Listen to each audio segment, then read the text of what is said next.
दूरदृष्टा करुणा सिंधु ब्रह्मवेता हैं मेरे गुरुदेव। गुजरात के अरवली ज़िले के धोलापाना गांव के कनु भाई तराल सन 1988 से पूज्य बापूजी का सत्संग सानिध्य पाते आ रहे हैं। प्रस्तुत हैं उनके द्वारा बताए गए पूज्य बापूजी के कुछ विस्मयकारी रोचक जीवन प्रसंग। मेरी वर्षों की खोज पूरी हुई।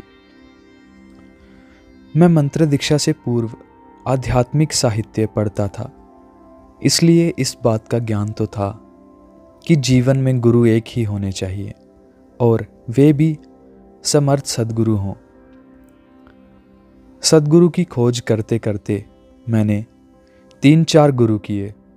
किसी गुरु से कंठी भी पहनी थी, लेकिन बिना सद्गुरु के मन में संतुष्टि नहीं थी। जीवन में कोई आनंद, कोई रस नहीं था। एक साधक द्वारा मुझे पूज्य बापूजी के बारे में पता चला, तो मैं अहमदाबाद आश्रम में हो रहे शिविर में गया।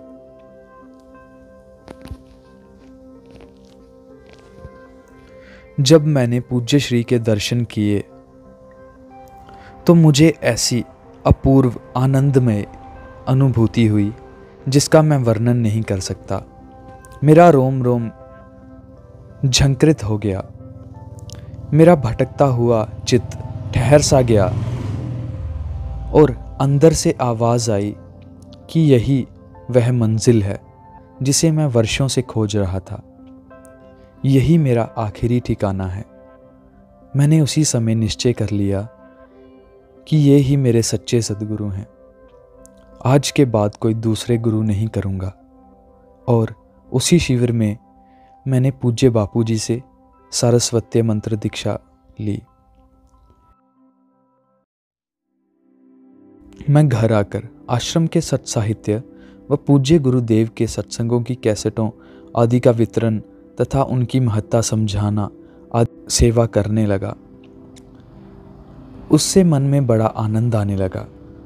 सारस्वत्य मंत्र जप के प्रभाव से पढ़ाई में भी अच्छा मार्क्स लाने लगा।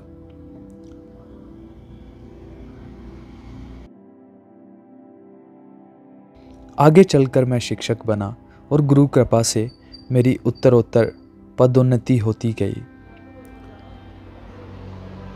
एक दिन ऐसा आएगा, सन 1992 में मैंने पूज्य बापूजी से गुरु मंत्र की भी दीक्षा ले ली और हर पूनम को पूज्य श्री के दर्शन का व्रत ले लिया। सन 1994 की बात है। मुझे पता चला कि बापूजी का पूनम दर्शन हरिद्वार में है। वहां पहुंचा और पूज्य बापूजी के निवास स्थान पर जाने का विचार किया। किसी ने बताया कि पूज्य बापूजी का निवास ऋषिकेश में है। ऋषिकेश गया तो वहां पर पूज्य गुरुदेव के निवास का पता नहीं चल रहा था। उस समय यातायात व मोबाइल आदि की इतनी सुविधा नहीं थी। गुरु दर्शन के लिए मैं बहुत छटपटा रहा था। बड़ा तीव्र वैराग्य था। बस कुछ भी करके बापूजी की एक झलक पाने की लालसा थी। मैंने बापूजी से प्रार्थना की, गुरुदेव, मैंने सब प्रयास किए, अब आप ही मुझे अपने तक पहुंचने का मार्ग दिखाइए। और संकल्प करके बैठ गया कि अगर रात को 12 बजे तक बापूजी के दर्शन नहीं हुए तो शरीर गंगा जी में अर्पण कर दूंगा। आधे घंटे बाद ही मुझे जोर का पेशाब लगा, जबकि मैंने उस दिन पानी तक नहीं पिया था। मैं पेशाब घर में गया तो मेरी नज़र दीवार पर लगे एक पर्चे पर पड़ी। उससे पता चल गया कि लक्ष्मण त्यागी जी के आश्रम में बापूजी का सत्संग है। उसी पर्चे में रास्ते की भी जानकारी थी। दृढ़ मूड की स्थिति में जब कोई मार्ग नहीं दिखाई देता है, चित्त भ्रमित हो जाता है। उस समय जिन्होंने मार्ग दिखाया उन श्री सद्गुरुदेव को नमस्कार है। भगवान शिवजी के ये वचन उस दिन मैंने प्रत्यक्ष अनुभव किए। किस तरह प्रेरणा करके गुरुदेव ने मुझे अपने तक पहुंचाने का मार्ग दिखा दिया। मैं 4-5 किलोमीटर पैदल चलकर वहां पहुंच गया। वह एकांत स्थान था, कोई माइक, स्पीकर आदि नहीं था। बापूजी एक शिला पर आसन लगा के बैठे थे और साथ में 10-15 साधक भी बैठे थे। मैं वहां तक किस प्रकार पहुंचा, यह सब अंतर्यामी गुरुदेव जान गए थे। पूज्य श्री मुस्कुराते हुए बोले, कैसे आया? मैंने सोचा, गुरुदेव को कैसे बताऊं कि पेशाब लगा और पेशाब घर में एड्रेस मिला। मैं कुछ ना बोल पाया।